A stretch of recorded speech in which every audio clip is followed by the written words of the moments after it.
gram negativas, bacilos. Infección por Escherichia coli. Infección por Escherichia coli, ¿correcto? Este Escherichia coli, doctor, ¿qué infecciones te puede dar? Te puede dar una infección urinaria, ¿correcto? Te puede dar una gastroenteritis o infecciones importantes neonatales, ¿ok? En infección urinaria, bueno, antes que eso, antes de ver cada infección, un dato sobre la E. coli. Debes acordarte que la E. coli es la más frecuente y la más importante de todas las Escherichias, ¿ok? Además, recuerda que es el comensal más frecuente del tracto gastrointestinal, ¿correcto? Pregunta de examen.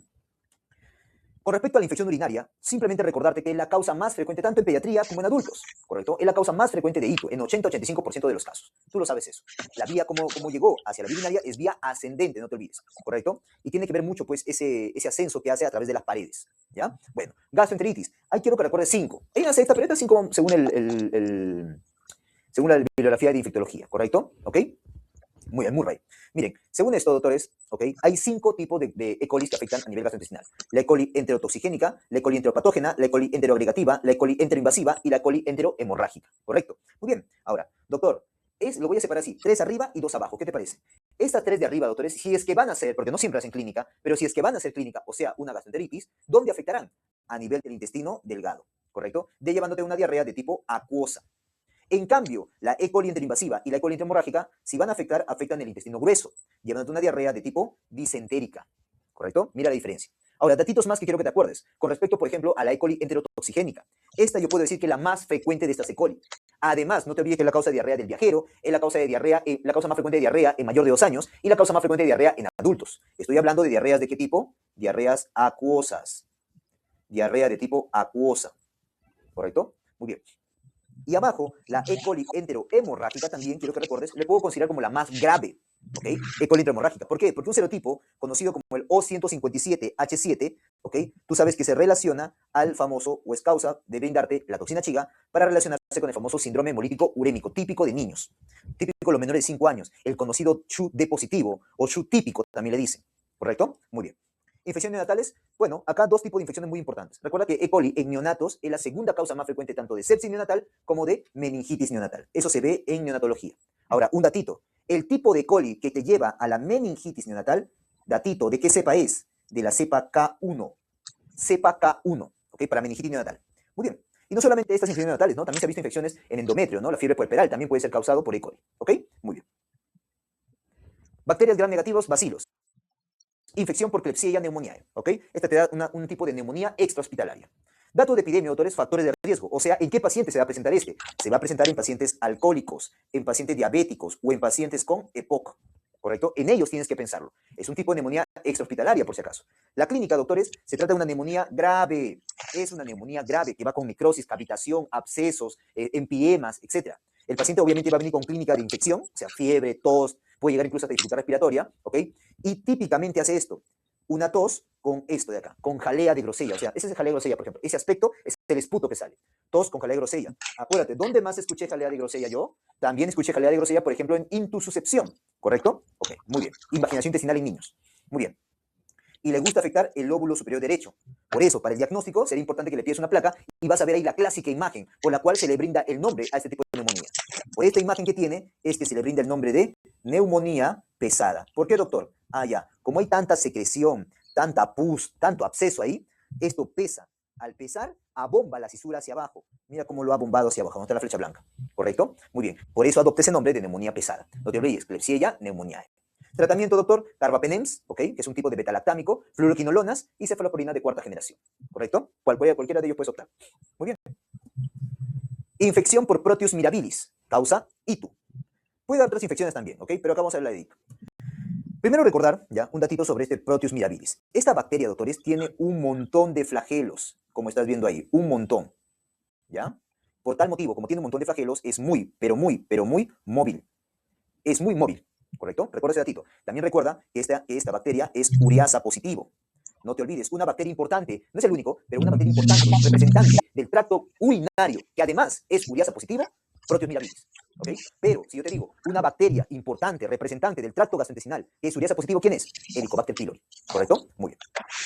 Factores de riesgo en quién se puede presentar en pacientes que tienen, por ejemplo, algún tipo de uropatía obstructiva o aquellos que tienen sondaje urinario permanente.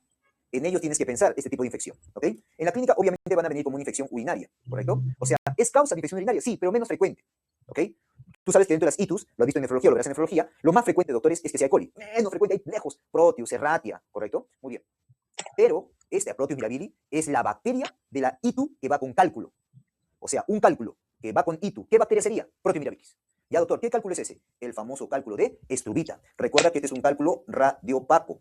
Tiene que estar compuesto, ¿por qué? Fosfato amónico magnésico. Son tres componentes importantes. Fosfato amónico magnésico, los famosos cálculos de estrubita. ¿Ya? Muy bien. Dentro del diagnóstico, obviamente, pues te vas a ayudar de exámenes, tipo examen de orina, y en el examen completo de orina vas a ver esto, pH alcalino, o sea, más de 8, o sea, no cualquier alcalino. Recuerda que el pH normal es un poco ligeramente ácido. Acá está alcalino, ¿ya?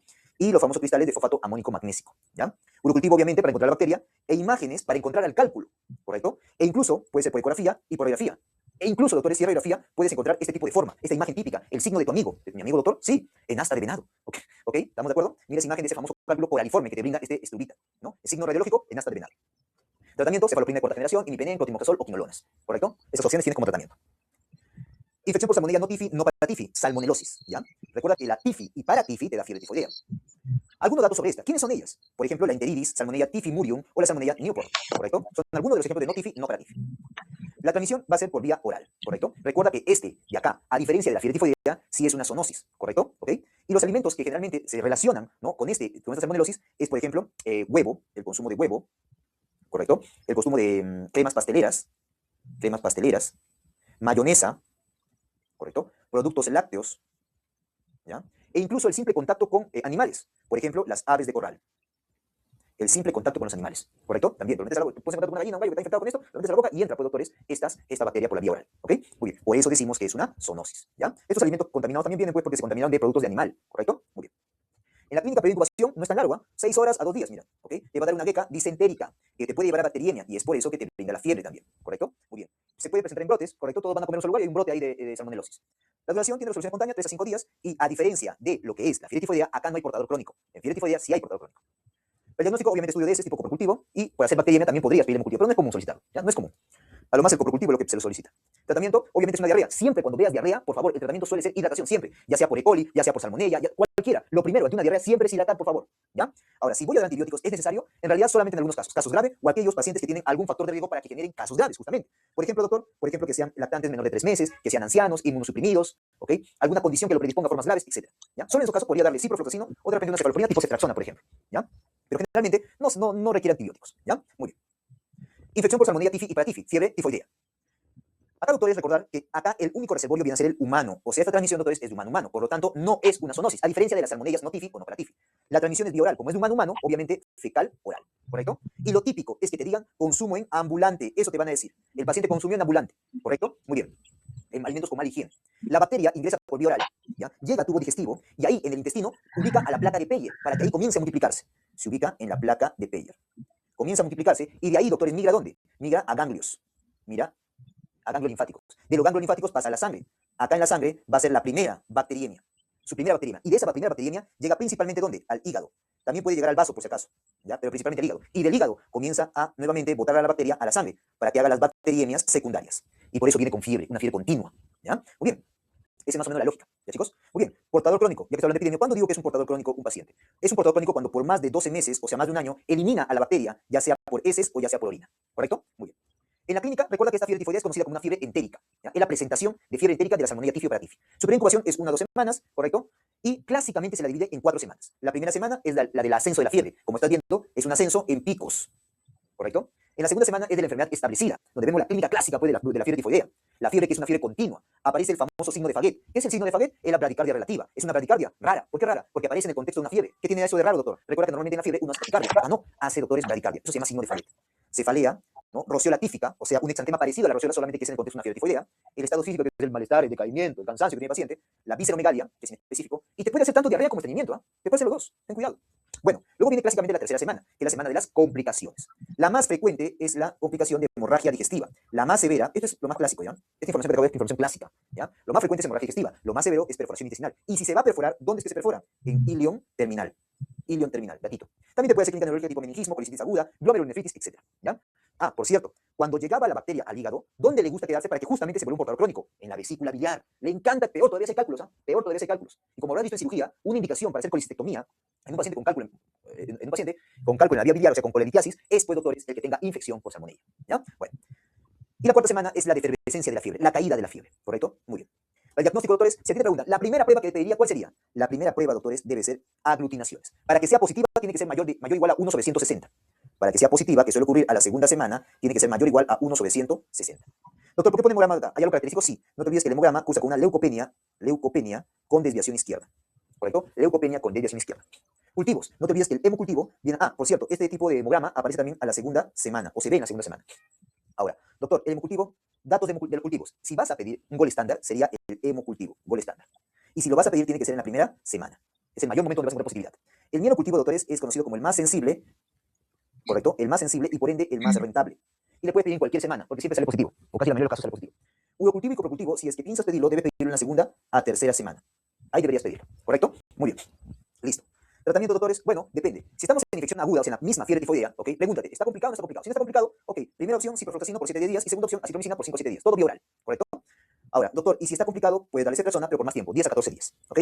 Si es una infección crónica, o sea, portador crónico, ahí tienes que darle ciprofloxacino por vía oral, pero por más tiempo, 4 semanas. Vía oral, 4 semanas, ¿correcto? Esta es la famosa fiebre tifoidea, fiebre continua, ¿ok? Muy bien. Bacterias gram negativos, bacilos, infección por Shigella, ¿ok? La shigellosis. Algunos datos de esta Shigella. Recuerda que esta Shigella, doctores, ¿ya? Podemos tener, por ejemplo, Shigella flexneri, que esta viene a ser la más frecuente. La Shigella dysenteriae, yo le voy a decir que es la más grave. ¿Por qué, doctor? Porque su serotipo 1 se asocia al síndrome hemolítico urémico.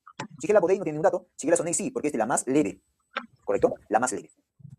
Algunos otros datos, doctores, el reservorio es humano, por lo tanto no es una zoonosis, ¿ok?